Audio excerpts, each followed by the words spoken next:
Ladies and gentlemen, welcome to this video. You are now watching the Grumpy Easterner, for some reason. Thank you for tuning in.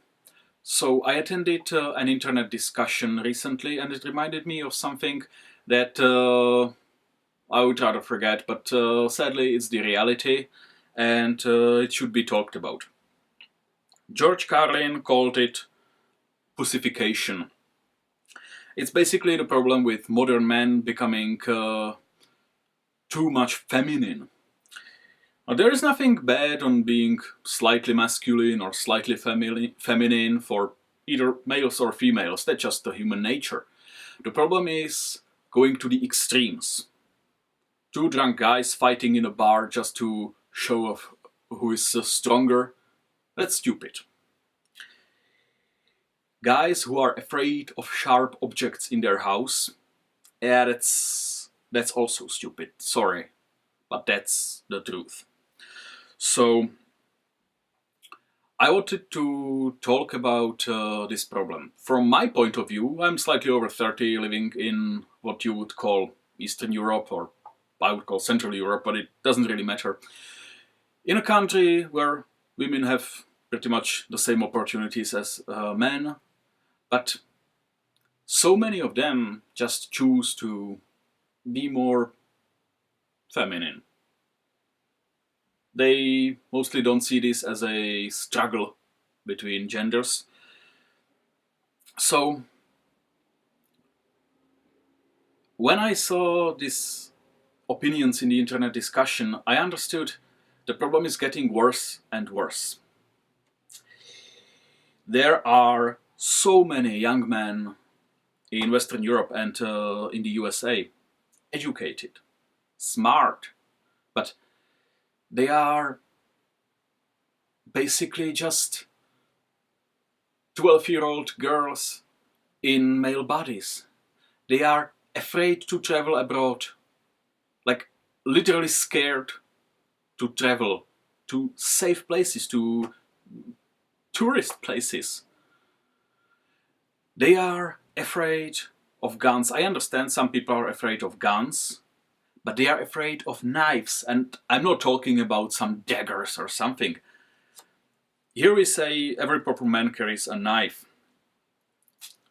They would tell you that carrying just a Swiss Army knife as a tool with you is a problem.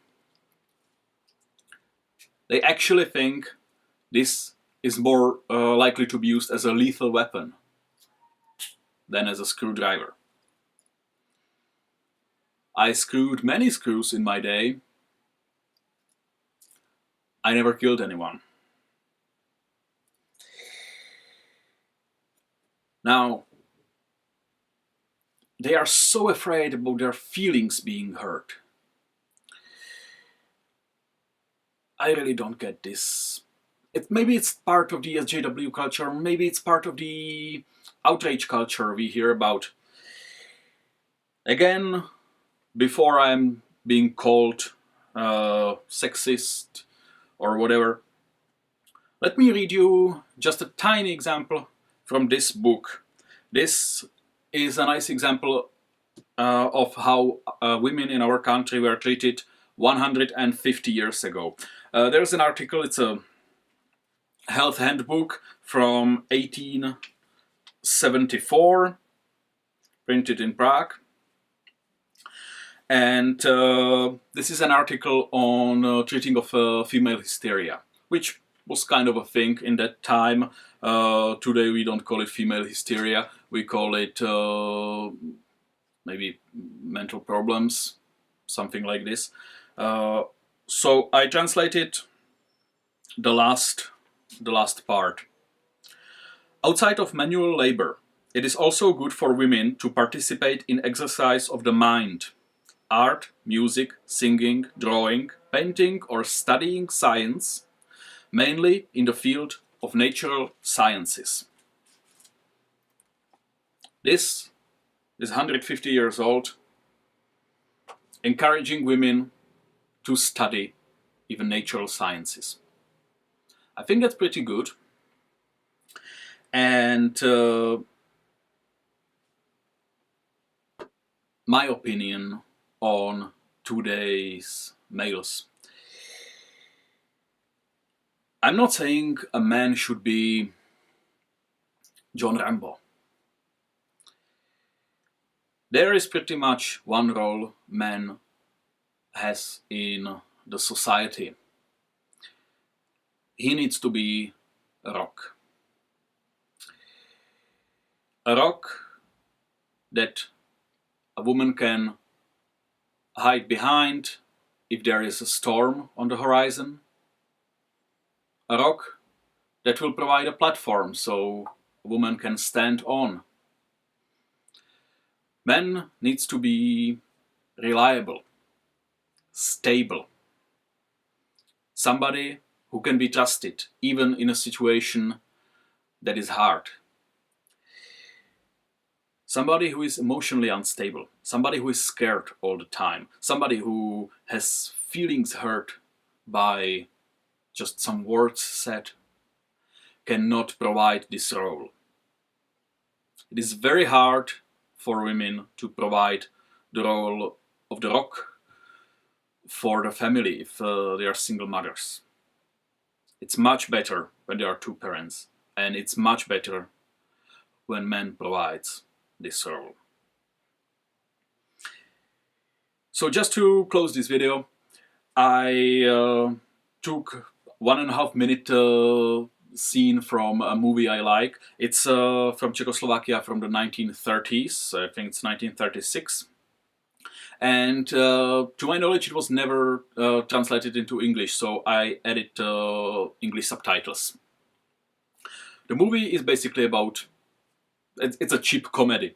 It's about a young man from a rich family and a poor girl. They meet, and the man takes her into his circle of friends, into his society, and I just love how she's shocked by what she sees. Basically her reaction is pretty much my reaction when I read International Debate Forum. So my rant is over. Enjoy the scene. Prosím, pane Vedme. Děkuji. Já mám 3 kéry. Jo, taky pasu. Co říkáte tomu, jak se Heda nabourala? To je mi sice hrozně líto, ale já mám 4 trefy. Tak ty podnikneš dlouhou cestu, dostaneš dopis. A je, člověče, ale musíš si dát pozor na nějakou brunetu. A po čem si šlapu? Člověče, levá spojka se utrhla, obešla pravýho beka, hodila uličku zpátky na centra a ten ti to z koleje střelil do gólu, až to vzal u brankáře s sebou. No dovol na Madejře, na sardeli je to přece lepší, k tomu se ovšem přidají 2 žloutky a nechá se to dusit a pak trochu vody, aby ta omáčka byla řidší. Moment, já si napíšu, jo? Co to je? Naše zlatá mládež. A tak. Ty revery přijdou trošku proštepnout, tady si to sebere a pěkně do pasu vyfasovat hezky a potom v pohybu taková věc, který vypadá úžasně. Ty to. A počívka je hrvábná. Poslechni, v Londýně se už nosí docela úzký rever. To je pase. A to je váš svět? V tomhle vy žijete? No, není to hezky? A kdyby mě maminka viděla v téhle společnosti, ta by mě zmalovala.